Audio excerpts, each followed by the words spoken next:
Olá pessoal, vou conversar com vocês hoje um pouquinho mais sobre tarô, contando um pouco da minha história e elucidando exemplificando, melhor dizendo, algumas coisas. O meu contato com o tarô é bem antigo, né? Eu sempre estive envolvido com cartas, acho que originalmente as cartas do baralho cigano, né? Também conhecidas como Lenormand. Na minha cidade, na minha infância, sempre teve esse contato com ciganas, com cartas, e essa questão do mistério, né, foi bem interessante desde pequeno. Mas um pouco mais jovem, até eu comprei meu primeiro tarô, né, meu primeiro deck, conjunto de cartas. Foi o chamado tarô clássico, do Stuart, às vezes também referenciado como tarô dos boêmios, se não me engano. Desse baralho sobraram os arcanos maiores, que eram os que eu utilizava, e algumas cartas assim perdidas aí pela casa com os arcanos menores. Eu não gostava muito dos arcanos menores, não me afinizava muito com eles. Aí eu usava basicamente os arcanos maiores. Hoje está bem usadinho, né? Tá guardado. Mais recentemente, eu voltei um pouco ao tarô. Voltei com as cartas xamânicas, né? Que eu já até fiz um vídeo sobre elas e tem alguns posts no blog sobre as cartas xamânicas, eu gosto muito. Essa ligação com os animais, essa ligação xamânica sempre fez parte também da minha natureza. E eu uso bastante, uso diariamente, né? Eu tiro a carta do dia, as cartas xamânicas, e a sintonia é muito boa, é fantástica, vale a pena realmente. Sempre me ilumina o dia e me traz algum insight, me deixa mais presente, né? E recentemente eu voltei um pouco ao tarô, estudei bastante, dei uma reciclada geral e escolhi um deck para usar, né? Já que o meu antigo já não ia conseguir, porque não tinha as cartas todas. E tinha um detalhe também dele que não me agradava muito, que eram os arcanos menores, eles tinham apenas os elementos, né? Os 4 naipes, e não traziam assim nenhuma informação. Para mim, a intuição ela é fundamental, não só no tarô, mas em todo o trabalho com energia. Mas talvez pela minha formação, ou por ser homem, né, raciocínio lógico, a parte mais mental, assim, mais cerebral que a mulher, isso para mim é fundamental. Eu preciso ter uma base mental, eu preciso ter uma base racional. A partir dela, eu consigo deixar fluir a minha intuição, eu consigo deixar os insights surgirem. Mas se não tiver essa base, fica muito difícil. E nesse tarô ali do Stuart, por exemplo, os 5 de espadas eram 5 espadinhas. Eu não conseguia fazer a ligação, né? Faltava alguma coisa. Então, pesquisando um pouco e observando, eu acabei escolhendo um outro deck, chamado o Tarô Universal de White. As cartas estão guardadinhas aqui. São as que eu utilizo hoje em dia. Com um desenho bonitinho atrás. E na parte da frente, as cartas. A grande diferença é que os arcanos menores, eles trazem o naipe, no caso aqui nós temos um 6 de ouros, e trazem uma ilustração do significado. Podemos pegar aqui um outro, né? Um 3 de copas também. Então, esse tarô de White, ele inovou bastante, porque ele ilustrou os arcanos menores com situações do cotidiano. E os arcanos menores, eles estão realmente ligados com essas questões mais básicas, né, do cotidiano, do dia a dia, assim, são coisas mais rápidas de acontecer. Então, com essa alteração, ficou mais interessante de interpretar o tarô para mim. Eu gostei bastante dessa ideia. Mas não foi uma situação fácil, não foi uma situação fácil. Eu creio que eu perdi assim, um bom tempo, aí, algo em torno de 3 a 4 meses, brigando com algumas ideias, né, com algumas situações, até que eu consegui resolver isso internamente, racionalmente. O que foi esse problema que aconteceu? Eu acredito que o tarô, independente das várias vertentes, né, ele precisaria ter uma base única. É claro, tem tarôs que são bem diferentes e que têm outra simbologia. Mas um tarô mais clássico, assim, mais padrão, ele deveria seguir um certo método e as cartas deveriam ter um certo sentido, com uma certa coerência. Né? Até porque as cartas dos arcanos menores, por exemplo, elas são numeradas, né? Vai de 1 a 10. E eu tentei achar alguns relacionamentos, por exemplo, com a numerologia. Né? O número 1 é o final, o 10 é o término, então há uma crescente. Estudei um pouquinho de numerologia para poder me situar, mas no caso do tarô do White, eu não consegui fechar essa relação. Né? Há algumas disparidades assim, bem grandes que dificultam a interpretação. Deixa eu ver se eu acho aqui as minhas brigas, as minhas diferenças no tarô. Os arcanos maiores são tranquilos, as cartas da corte também são tranquilas, não tem grandes dificuldades, né, de interpretação. Mas outras cartas aqui, elas ficam um pouco assim difíceis.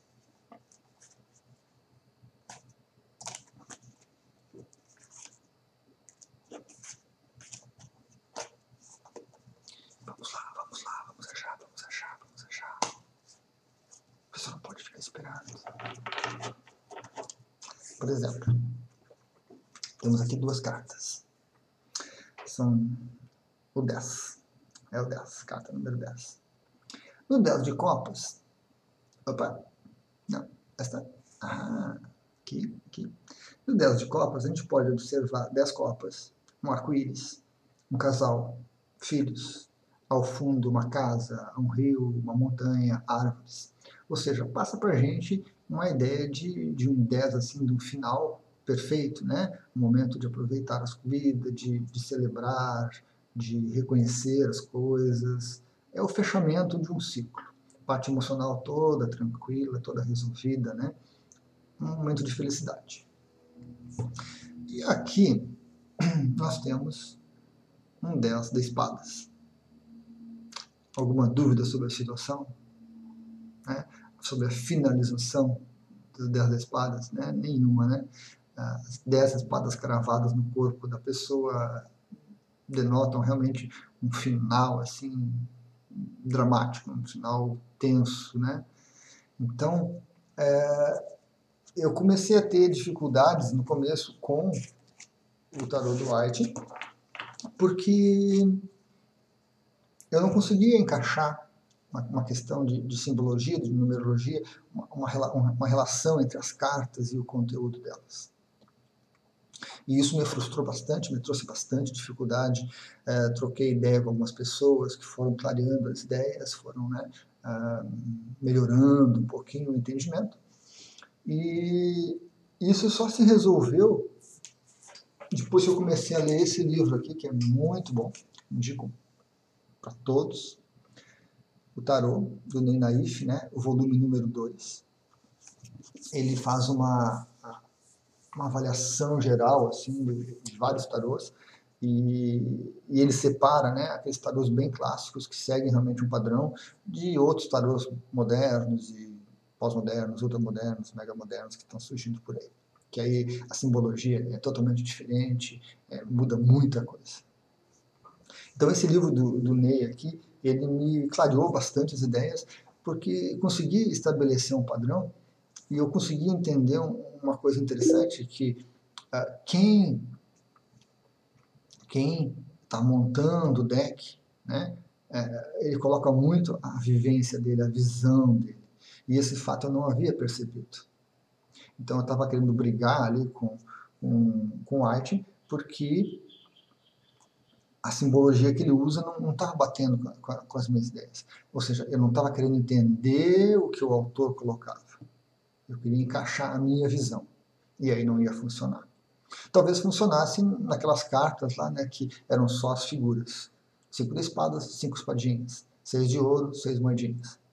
Mas nesse aqui, que tem assim uma simbologia bem explícita ali, com desenhos e tudo, com significados, é bem complicado. Então, a partir do momento que eu consegui observar essa diferença, essa minha dificuldade e essa visão do autor, e eu fui atrás, fui buscar alguns livros para tentar entender um pouquinho do que ele queria colocar nas cartas, aí sim a minha ligação com o deck, né, se estabeleceu, e aí a partir daí eu consegui usar realmente as cartas. Então, hoje é o que eu utilizo, gosto bastante do tarô, e a simbologia me agrada bastante, também a simbologia me agrada bastante. Ela me dá, como eu falei, aquela base, né, a partir do qual a minha intuição consegue fluir. Então eu consigo unir o meu racional com a minha parte intuitiva. E o uso das cartas com alguns clientes ainda está um pouco devagar, ainda está um pouco... um ritmo bem tranquilo, assim, que me agrada. Está muito bom.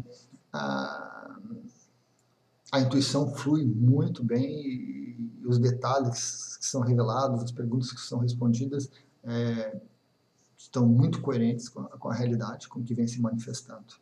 Então, só tenho realmente alegrias e um contentamento assim de usar uma ferramenta e verificar, né, na prática que isso acontece. Certo? E também eu uso bastante, gosto bastante, tem um outro livro, esse livro de tarô aqui, da Rita de Carli, né, esposa do Johnny, mestre de Reiki. Também muito legal a interpretação dela, muito interessante, me agrada bastante e eu uso como referência. Após aí mais de 6 meses de experimentos, de brincadeiras e de estudos, eu infelizmente confesso que tenho algumas dificuldades ainda, tem algumas cartas assim que ficam um pouco no ar, assim, eu preciso ler um pouco, pensar um pouco para ver como é que eu coloco elas com a realidade. Mas aquela minha barreira inicial, que foi muito difícil de superar, já sumiu. Então agora é mais mesmo algumas acomodações naturais assim de interpretação e de foco das cartas.